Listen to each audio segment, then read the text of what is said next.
Sanibonani emakhaya. Lo khulumayo uDokotela Lusifa. Ngizocela nje ukuthi lento ngiyidlulise noma ngabe isithe uba nesikhathi edlulile. Kodwa kufuze ngiyikhulume ngoba ingithinte kakhulu nami ngangayithanda. Kuke kwaba nama-award ekuthiwa azoba khona angaphumelela ngenxa yokuthi vele bekusetshenziswa ubuqili. Sizinyanga abanye bayizangoma, sizangoma sathwasa sangena eminyangeni. Kwase kuqhamuka abanye ngizobabiza nje ngamagama oKhehlelezi nezinye inyanga. Bakhethana bodwa kwathiwa kunomcimbi othile kufuze wenzeke ozokhipha ama-award.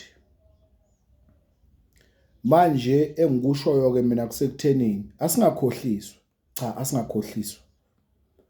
Lento bebeyihlelile nabangani babo yathi mayingasalungi babona ukuthi akufuze sekufuze kube nabantu abazolahlwa kuthi hayi cha lento yayihlelwe obani thina singene indawo lapho ingasalungile. Bafowethu lento yimbi. Sizinyanga sikhona. Nezangoma ikhona. Uma kwenziwa into efana nale kufanele ukuthi wonke umuntu amenywe bese abantu beyikhethela bona ngendlela yabo. Kunabantu abaningi abangamenyiwe. Kunezinyanga ezinkulu esizaziyo thina ushiye thina esila ku social media. Kunezinyanga kunobaba abadala abasemakhaya efuze ngabe balandiwe njengezinyanga. Baziswe ngesimo esifana nalesi. Bayikhethele bona ukuthi bayathanda noma bathanda. Kodwa babiziwe. So asingakhohliswa bafethu. Mina ngifuna ukushintsha wonke lo shuni.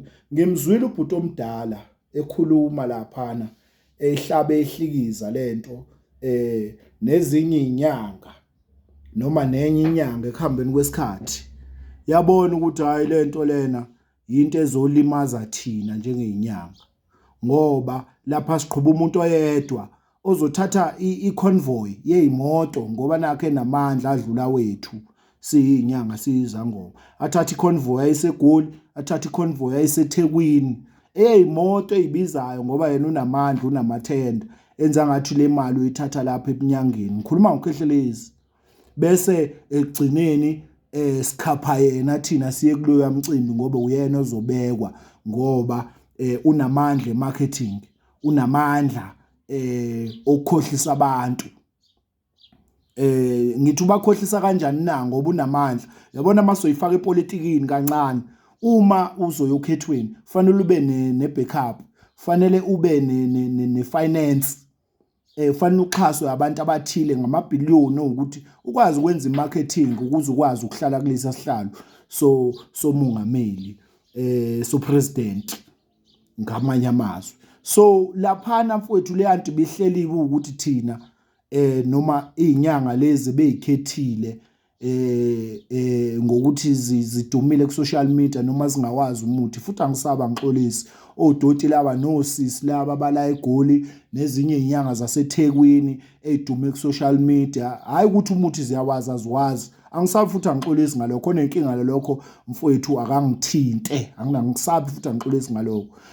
Thina bekufuze sikhaphe lo mfana lo uKhehlelezi siye laphana azonikeza isicoco ukuthi yena uyinyanga edlula thina usidlula ngayiphi indlela ngoba nakho ku social media ngoba nakho ene finance ye marketing lento iyafana nepolitiki lento bebefuna ukuyenza ipolitiki ingakho nesilo sayihlehlela lento sathi ukudlala lokho ngiyisilo mina ngeke ngize ngingene into efana nale. Uma isilo besiyazi lento singenile kuyona siyivumile isilo kuubalo ukuthi sithathe ihholo noma yiphi indawo sicela ukuthi le ndawo ngiyayicela ngoba ngize kuyona bafethu musana ukudlala abantu yabo musana ukudlala abantu lo mfana lo ufaka isigqoko lona angilikhumbula igama lakhe ngoba wabalekile kumina ukhuluma iqiniso ngiyabonga kulo ndaba.